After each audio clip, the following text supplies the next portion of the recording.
ലഹരിയുടെ ആഴങ്ങളിൽ നിന്ന് കവിതയുടെ ലോകത്തേക്കും എഴുത്തിന്റെ വഴികളിലേക്കും കടന്നുവന്ന കാസർകോട്ടെ വിനു വേലാശ്വരം ലഹരിമുക്ത സമൂഹത്തിന് മാതൃകയും പ്രചോദനവുമാണ്.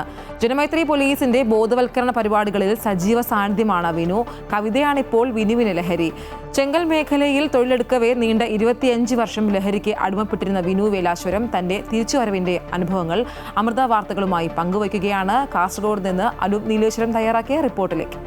ലഹരിയിൽ നിന്നും മുക്തനായി കവിത എഴുത്തിന്റെയും മറ്റ് രചനകളുടെയും ലഹരിയിലേക്ക് മുങ്ങിത്താഴ്ന്നിരിക്കുകയാണ് കാസർഗോഡ് വേലേശ്വരത്തെ വിനു.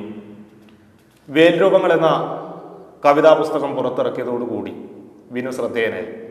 അതിനു മുൻപ് മദ്യത്തിൻ്റെയും മറ്റ് പുകയില ഉൽപ്പന്നത്തിൻ്റെയും ലഹരിയിലായിരുന്നു ഇദ്ദേഹത്തിൻ്റെ ജീവിതം. നമുക്ക് അദ്ദേഹത്തോട് കാര്യങ്ങൾ തുറന്നു ചോദിക്കാം. എങ്ങനെയായിരുന്നു താങ്കൾ ലഹരിയിലേക്ക് വന്നത്? ആ ഒരു പശ്ചാത്തലം എങ്ങനെയായിരുന്നു? ലഹരിയുടെ പിടിയിലാപ്പെട്ട മദ്യത്തിൻ്റെയൊക്കെ. അപ്പോൾ ചെങ്കലിൻ്റെ മേഖല ലോഡിങ്ങും ഇവിടെ ഭയങ്കര ഹാർഡ് വർക്കാണ്. പറഞ്ഞേരം സ്വാഭാവികമായിട്ടൊരു വാക്ക് പറഞ്ഞത്, ഇത് വേദന എടുക്കുമ്പോൾ വരും ഗെയിം എടുക്കുമ്പോൾ രണ്ടെണ്ണം അടിച്ചാൽ പാങ്ങാവുന്ന ആ ഒരു വാക്കിൽ നാട്ടുകടപ്പ് പോലെ തുടങ്ങിയാണ് എൻ്റെ ജീവിതം നശിക്കാനുള്ള ഒരു കാരണം. തുടക്കം അവർ പിന്നെ അതാണ് കള്ളുകുടിയിലേക്ക് ഒരു വീറിൽ തുടങ്ങിയത്. പിന്നീട് എന്താണ് ശരീരത്തിൽ സംഭവിച്ചത്? സ്വാഭാവികമായി മനുഷ്യൻ്റെ ഭക്ഷണം കഴിക്കാതെ ഉറക്കില്ല, ഉറക്കില്ല. ഇത് കഴിച്ചാൽ ഞങ്ങൾക്ക് ഭക്ഷണം വേണ്ട. അങ്ങനെ ഗുരുതരമായ ആരോഗ്യ പ്രശ്നങ്ങൾ വന്നു. പാൻക്രിയാസും മറ്റുള്ള വയറുവേദനകളിലായിട്ട്. പിന്നീട് അങ്ങനെ മദ്യലഹരിയിലാഴ്ന്നു പോയാൽ മനസ്സിൽ നിന്നും എന്ത് കവിതയാണ് ആദ്യം കുറിച്ചത്? ഇത് മരണത്തെക്കുറിച്ചുള്ള ഇതന്നെ. ഇനിയില്ല കൈവിട്ട് പോയാൽ ഇത് അതിപ്പോൾ റെക്കോർഡിക്കലായിട്ട് എടുക്കാൻ പറ്റാത്തൊരിതായതുകൊണ്ട് അത് സൂക്ഷിച്ച. ബാക്കി മരണം കണ്ടുപോയിട്ടുള്ള പിന്നെ ജീവിതം. ഇപ്പോൾ ഈ പുസ്തകം വെച്ച് ലഹരിക്കെതിരെയുള്ള ബോധവൽക്കരണ പ്രവർത്തനങ്ങൾ അങ്ങ് നടത്തുന്നുണ്ടല്ലോ. എന്തൊക്കെ പ്രവർത്തനങ്ങൾ ഇപ്പോൾ എക്സൈസ് അടക്കമുള്ള വിഭാഗവുമായി ചേർന്ന് നടത്തി? എവിടെയൊക്കെ പോയി? കോളേജുകളിൽ, സ്കൂളുകളിൽ എക്സൈസിൻ്റെയും അവരെ കൂടെ പോകും. പിന്നെ ജനമൈത്രി പോലീസിൻ്റെ ഭാഗമായിട്ട് അവരൊക്കെ പോകും. ലഹരി ബോധവൽക്കരണം.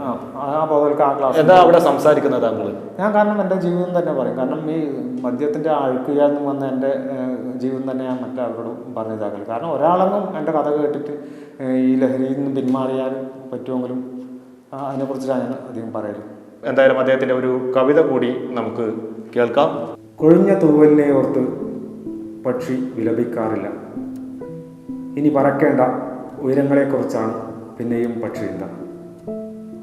ഒരു തണ്ട് വാടിയാൽ മരം കരയാറില്ല. മറുതണ്ട് തളിർപ്പിക്കാൻ വേര് പൊരുതു.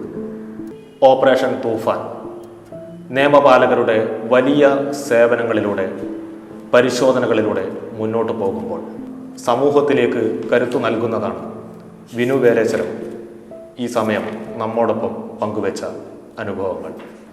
ക്യാമറമാൻ സതീഷ് ഉദുമയ്ക്കൊപ്പം അനൂപ് നീലേശ്വരം, അമൃത ന്യൂസ്, കാസർഗോഡ്.